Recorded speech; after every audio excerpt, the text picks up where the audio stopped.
దారుణంగా అనైతిక పనులు చేస్తూ వాళ్ళ ఆవిడే పట్టించింది. మరి వీళ్ళందరినీ ఎందుకు తొలగించట్లేదు చంద్రబాబు నాయుడు గారని మేము అడుగుతూ ఉన్నాము.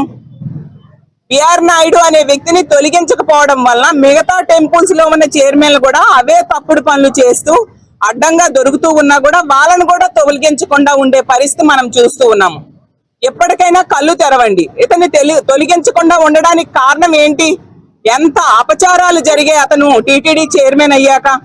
ఆ రోజు మనం తీస్తే వైకుంఠ ఏకాదశి టికెట్లు ఇవ్వడం కూడా చేత కాక ఆ రోజు ఎంత మంది తొక్కిసలాట్లో చనిపోయారు. బిఆర్ నాయుడు అనే వ్యక్తి చైర్మన్ అయ్యాక ఆ పైన కొండ మీద మందు దొరుకుతుంది, అలాగే ఎగ్ బిర్యానీలు దొరుకుతున్నాయి, చికెన్ బిర్యానీలు దొరుకుతూ ఉన్నాయి. హత్య కూడా మొన్న జరిగింది. అలాగే క్యూ లైన్ లో భక్తులు కొట్టుకునే దుస్థితి వచ్చింది. అంటే అతను ఆవులు చనిపోయే, వందల కొలిది ఆవులు చనిపోయే, అంటే ఒక చేతకాని అసమర్థ వ్యక్తి, ఒక నైతిక విలువలు లేని వ్యక్తిని ఎలా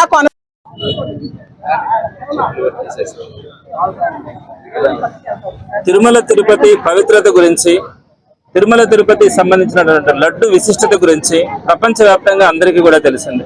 ప్రపంచంలో తిరుమల తిరుపతి గురించి ప్రతి ఒక్కరికి కూడా అదొక పవిత్ర దేవస్థానంగా అందరూ కూడా కొలిచేటువంటి పరిణామం అందరికి కూడా తెలిసిన విషయమే. ఇలాంటి పరిస్థితుల్లో తిరుమల తిరుపతికి సంబంధించి చైర్మన్ గా బిఆర్ నాయుడు గారు ఎంపికైనప్పటి నుంచి కూడా మొదటి రోజు నుంచి కూడా అనేకమైనటువంటి అపచారాలు మనం చూస్తా ఉన్నాం. ఎక్కడ కూడా విననటువంటి మాటలన్నింటినీ కూడా బిఆర్ నాయుడు గారు మాట్లాడడం కానీ, ఆయన చేష్టలు కానీ, ఆయన స్వయంగా ప్రవర్తించినటువంటి తీరు కానీ సభ్య సమాజం సిగ్గుపడేలాగా ఈ రోజు ఆయన ప్రవర్తిస్తున్నటువంటి తీరు అందరికీ కూడా కనపడతా ఉంది. ఈ క్రమంలో వైఎస్ఆర్సీపీ మొట్టమొదటి నుంచి కూడా ఏదైతే బిఆర్ నాయుడు గారు కానీ చంద్రబాబు నాయుడు గారు కానీ అలిగేషన్స్ చేస్తున్నారో అవన్నీ కూడా తప్పులు, కేవలం ఒక కుట్రపూరితంగా వారు రాజకీయ కోణంతో ఆలోచించి ఒక ఆర్థిక కుంభకోణంగా ఏ విధంగా అయితే వాళ్ళు మలుచుకుంటా ఉన్నారో ఆ విషయాలు అన్నింటినీ కూడా వైఎస్ఆర్సీపీ జగన్మోహన్ రెడ్డి గారి ఆధ్వర్యంలో వాటన్నింటినీ కూడా ప్రజలకు తెలియజేయడం జరిగింది. ఈ సందర్భంలో వాళ్ళు ఈ రోజు ఎంత పలచనైనారంటే తిరుమల తిరుపతిని కూడా ఈ రోజు వాళ్ళు రోడ్డును పెట్టినటువంటి పరిస్థితిని మనం చూస్తా ఉన్నాం. ఈ క్రమంలో అలాంటి పవిత్ర దేవస్థానానికి సంబంధించి చైర్మన్ గా ఎలాంటి బిఆర్ నాయుడు గారు ఉండకూడదు అన్నది వైఎస్ఆర్సీపీ మొదటి నుంచి చేస్తున్నటువంటి డిమాండ్. ఆ రోజు ఒక వ్యక్తి గురించి, వైఎస్ఆర్సీపీ ప్రభుత్వంలో ఒక వ్యక్తి గురించి ఒక చిన్న ఆడియో బయట రాగానే ఇమీడియట్ గా ఆయన పక్కన పెట్టినటువంటి ఘనత జగన్మోహన్ రెడ్డి గారిది. ఎక్కడ కూడా జగన్మోహన్ రెడ్డి గారు అటువంటి ఉపేక్షించడు. ఎటువంటిది ఉన్నా కూడా ముందు పక్కన పెట్టి ఆ తర్వాత వాటన్నిటిని కూడా ఎంక్వైరీ కమిటీలు వేయడం కూడా జరిగింది. కానీ ఈ రోజు స్వయంగా వీడియోలు వచ్చినాయి. వీరు చేసినటువంటి తప్పులని చెప్పి సుప్రీంకోర్టు దగ్గర నుంచి సిబిఐ కాడి నుంచి ప్రతి ఒక్కరు కూడా తప్పుపట్టేటువంటి పరిస్థితుల్లో ప్రజలందరూ కూడా వీరు చేసినటువంటి అక్రమాలు కానీ, వీరు చేసినటువంటి అరాచకాలు కానీ, అలానే వీరు చేస్తున్నటువంటి వీళ్ళ క్రమంలో జరిగినటువంటి అనేక అపచారాలు కానీ వీటన్నింటినీ కూడా ప్రజల కళ్ళకి స్పష్టంగా తెలిసిన తర్వాత కూడా ఇంకా బిఆర్ నాయుడు గారిని కొనసాగించడం అనేది ఎంత తప్పు చేస్తా ఉన్నారన్నది టీడీపీ ప్రభుత్వం ఆలోచించుకోవాలా.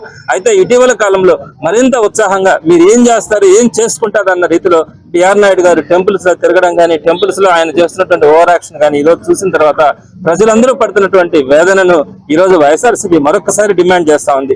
బిఆర్ నాయుడు గారిని తొలగించుకోండి. బిఆర్ నాయుడు గారిని మీరు టీడీపీ అధ్యక్షుడిగా పెట్టుకుంటారా, లేకపోతే టీడీపీలో ఆయనకి మినిస్టర్కి ఇస్తారా, రాజ్యసభ ఇస్తారా, మేము ఎవరు కూడా మాట్లాడాం. కానీ తిరుమల తిరుపతి లాంటి పవిత్ర దేవస్థానానికి మాత్రం ఆయన చైర్మన్ గా ఉండడానికి అనర్హుడు అన్నది వైఎస్ఆర్సీపీ వాదన. కాబట్టి తప్పకుండా ఇన్ని కోట్ల మంది, ప్రపంచంలో ఉన్నటువంటి ఇన్ని కోట్ల మంది దేవుని యొక్క భక్తులు కానీ వీరందరి కోరిక మేరకు బిఆర్ నాయుడు గారిని తొలగించాలని ఈ రోజు వైఎస్ఆర్సీపీ టెంపుల్లో కూడా పూజలు చేయడం కూడా జరిగింది. తప్పకుండా కూడా రాబోయే రోజుల్లో కూడా బిఆర్ నాయుడు గారు కనుక కొనసాగించడం జరిగితే మాత్రం ఇలాంటి కార్యక్రమాలు, అనేక కార్యక్రమాలు కూడా వైఎస్ఆర్సీపీ ఆధ్వర్యంలో జరుగుతాయని తెలియజేస్తారు.